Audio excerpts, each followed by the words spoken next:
What's going on, guys? Welcome to episode 12 of the Fuel for Football podcast and the final one of the season. It looks a little bit darker, the lighting's a little bit different. Let me adjust that a little bit. And the reason why it's in the evening is because I'm filming fresh off the FA Cup final, so I'm in a good mood. Arsenal won, so I'm really happy about that. Sorry to all the Chelsea fans out there, but I'm more happy about it because of the psychological and the physical performances and improvements that Arsenal's displayed, And whilst we're on the subject of Arsenal, I really want to focus on the idea that it's the end of the season. And after every season, I almost crown someone as the submaxer of the season, And so my bias is coming out this. Well, to be fair, last season I gave it to Lucas Moura, because he carried Tottenham throughout the Champions League and he was very pivotal and he made great impacts coming off the bench. So my bias is, I'm biased in some degrees. But this season, I want to give the submaxer of the season to Emilio Martinez from Arsenal. Why do I want to give that to him? Because you know the story. The story's been highly publicised now, him being at a squad for a decade and not breaking into that team. So we already know what the concept of submax is. And when you really think about it, someone had to endure for a number of seasons, year in, year out, with minimal experiences being tossed to and fro on loans, which are great. But, your aim is to get established and have a home as a first team. And Martinez had to endure that. And the reason why I want to give it to him in particularly is because as a goalkeeper, it's probably one of the harder positions to break into the first team because there's only one spot available. You think of Ainsley Maitland-Niles, who, at one point he said that he wanted to play centre mid. He was able to endure and kind of get his experience and play in positions in different places on the pitch. But you can't do that if you're Emi Martinez. And he, endured.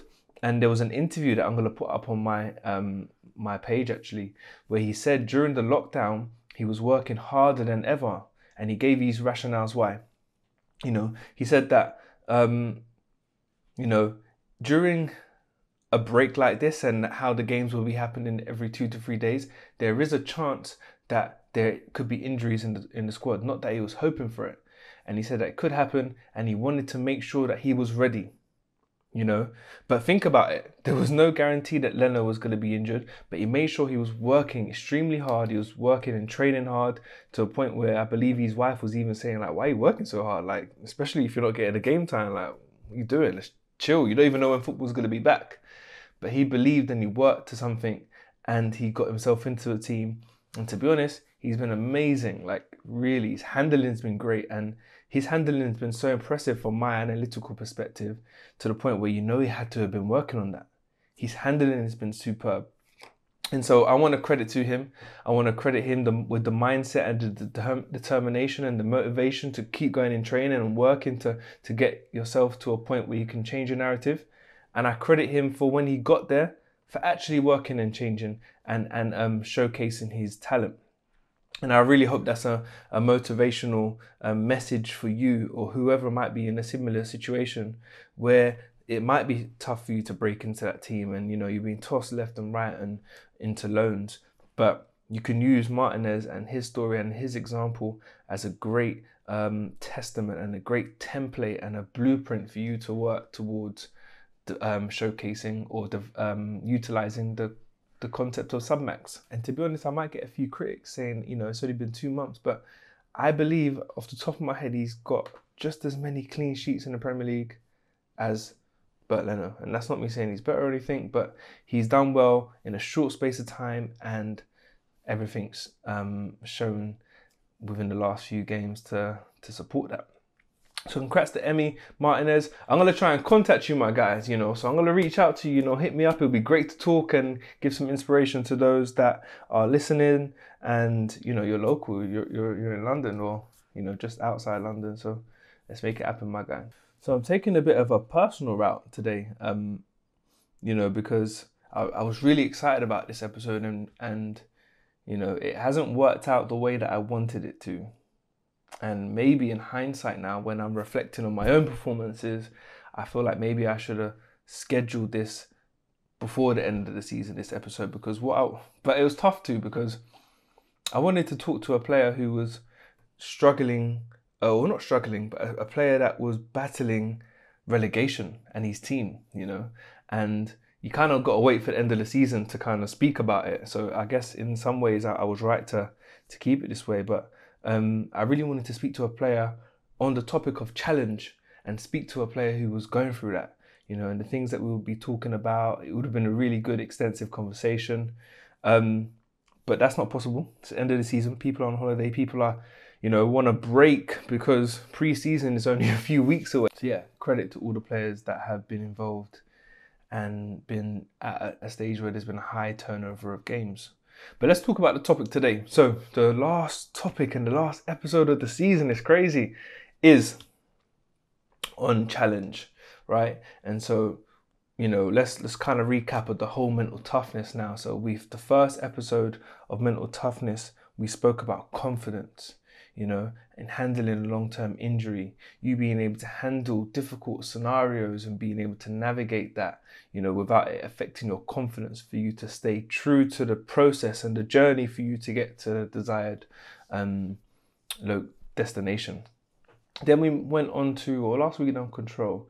So that means the other episode was on commitment, where I spoke to Henry Burnett, who was telling us about his journey through under 23s football, which you have to really take responsibility in your own development. You have to take responsibility in terms of you pushing yourself and growing as a player, and he really broke that down excellently. So if you haven't heard that, check that one out. And then the episode after that was last week, control, you being able to see how much control you do have and being able to accept the things that you can't control. And then today is challenge. If you really think about you applying all of these strategies and, some of the mental skills such as reframing, you're really developing yourself to be able to resist some of these challenging things that are going to happen. So that's why this Mental Tough program is really essential, because it might not be the situation that you're going through now, but it's going to be something that you're going to encounter at some point. So it's great that you have an audio platform that you can kind of revert back to, But what is challenge? And so challenge can be seen in different ways. And the good thing about that is because there are different versions and different aspects, that can be different topics. But for today, we're going to look about how perception. And that's going to be very critical, because if you think about mental toughness, if you are not mentally tough and you are mentally fragile, so to speak, when challenging circumstances do come your way, you're going to be seeing it as a threat for your development. You're going to be seeing it as something that is going to be a block to either your progression or your success, or you're going to see it as a hindrance. And so this is what we want to challenge in this episode today. As time goes on, we're going to give actual strategies in terms of different forms of challenge. But first of all, and this whole mental toughness program is all about what goes on in your mind first. How you're interpreting information, how you're computing that into behavior, And so, yes, the concept of challenge today is really looking at how you perceive challenging scenarios. There's two ways you can do it. As simple as it sounds, it's not as simple to apply. So as I say it so blasé, so to speak, don't think it's something that's just easy to apply instantaneously. So when a challenging scenario does come, there are two ways that we can go about it. You can interpret it as a threat, or you can interpret it as a challenge and an opportunity for growth. So again, I really do encourage players to have a planner, because sometimes it's good for you to manage things in your head, but as you get it down, you're able to kind of like navigate through those challenges and navigate through those thoughts a lot better if you are getting it down. So, let's just say let's use a situation as you not getting the game time. So let's even use Emi Martinez as an example today. So, you're not getting the game time. Arsenal just purchased the German number 2, second to Neuer, who some people debate whether he's better than Neuer or not. So you're at the club now, the first team goalkeeper who's just retired, Petr Cech. You're thinking this might be your opportunity. The coach might have told you it might be a bit more of an opportunity for you. And then along comes a signing. Another keeper comes into your team. And so how do you perceive that experience where your game time is now potentially jeopardized, right? So you can either perceive that as a threat to your development, a threat to your opportunity to play, a threat, for you to progress in your career, or you could see it as an opportunity for growth. Okay?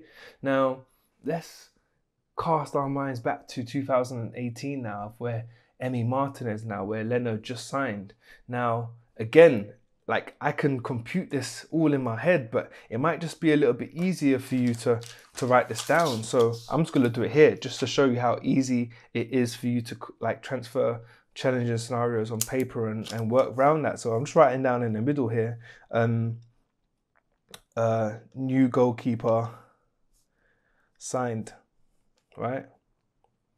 So, what does that mean for you? So really and truly, what you do have to do is accept the reality. The reality is he may be first choice, right? So there's two ways that you can interpret this. It's either you're going to be seeing it as a threat that you're not going to get no game time, or you can see it as an opportunity. So let's just acknowledge what the threat is that I will be benched for the season. I will have no opportunity to progress. I won't improve. I won't get the game time that I need. The challenge could be is that, do you know what? This could improve my communication with the coach to find out what he needs, to find out what maybe Bert Leno is not doing. I could find out if there's opportunities for me to have regular game time. So maybe that's when you might negotiate or be told that you're going to be getting the game time in the cup games. So what does that mean for an opportunity for you to grow? It's ensuring that you may be researching some of the penalty takers in every single round of your competition. So you're becoming almost like a penalty specialist. Someone like Willy Caballero has developed a reputation of being great at penalties. And so you could see that as an example or a reference point for you to become someone like him, to improve yourself and develop and become a keeper that is very astute in cup competition. So that's a challenge in itself. Can I become almost like a cup legend, the penalty saving master, And so that could be an opportunity for Emi Martinez once he realizes that he's going to be getting game time, in cup games. What else could he be doing? He could be making sure, identifying some of the key areas of goalkeeping and what he thinks that are easy for you to kind of lose if you're not getting the game time, such as handling, for an example. So, if you're not getting your game time, maybe handling might be the thing that could be easy for you to kind of like be less sharp on when you do get yourself in a competitive scenario. So why don't this become an opportunity for you to grow and almost work on perfecting that handling?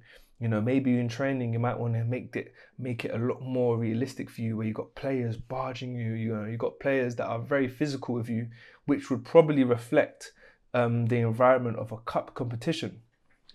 So those are things that you could really break down and write down here, and I haven't written this down just yet, but if I'm writing down, you're going to work on your handling. You could be researching penalty kick takers on every round.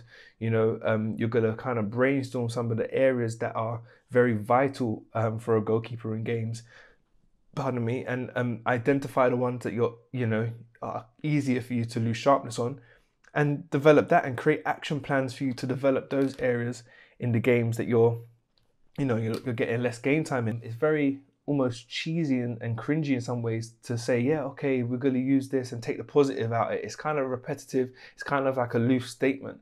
However, when someone says that, even if you have a friend who says that, okay, what are the positives? Identify that, and really once you identify the positives, okay, so what do I need to do to make that a positive? We say it as it's so cliche that we say that we take the positives out of it. But from that statement, there are about 10 things that needs to be done from that. And I'll just kind of say this as I conclude. So, if someone says, I just want to take the positives out of that, it's either your duty for yourself to say that, or if someone else says that, to identify what those positives are. Once that's done, it's then about identifying what can you do to make that positive become a reality. And that's where you're changing your narrative. And that's where the element of mental toughness in the form of challenge comes from, where you're seeing the challenging circumstances or, the tough situation, and you're making it an opportunity for growth. I'm not gonna lie, I'm pretty much done. I feel like that's a couple of gems that I just gave you there. But to be fair, I think what is a great prerequisite is for you to be reflective. Always thinking about yourself and how things are going for you, how your development is going.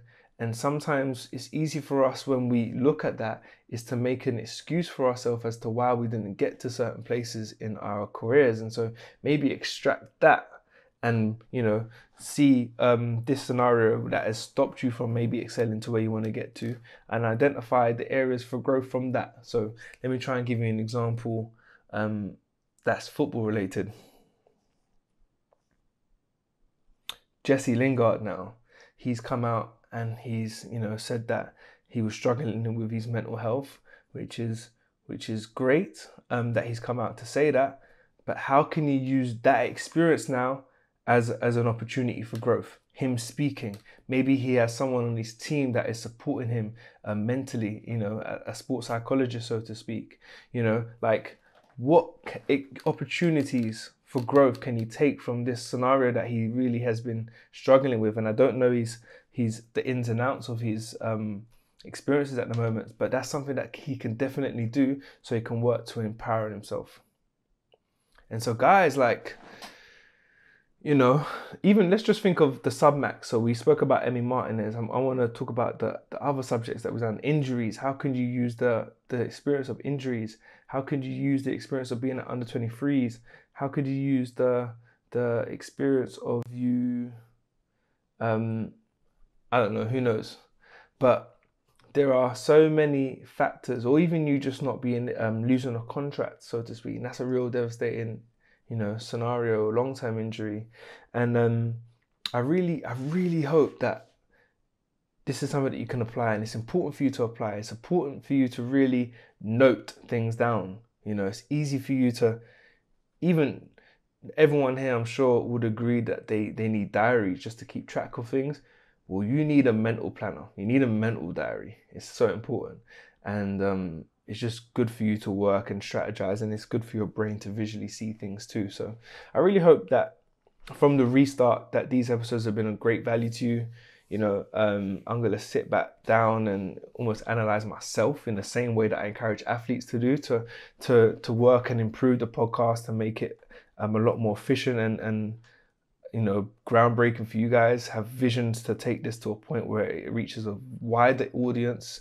It reaches greater level of athletes in different countries. And so I'll be strategizing just the way that I preach it as well. And hopefully you'll be able to see the benefits from that as well. So listen, take care. Appreciate you guys being with me throughout the journey, and see you next season.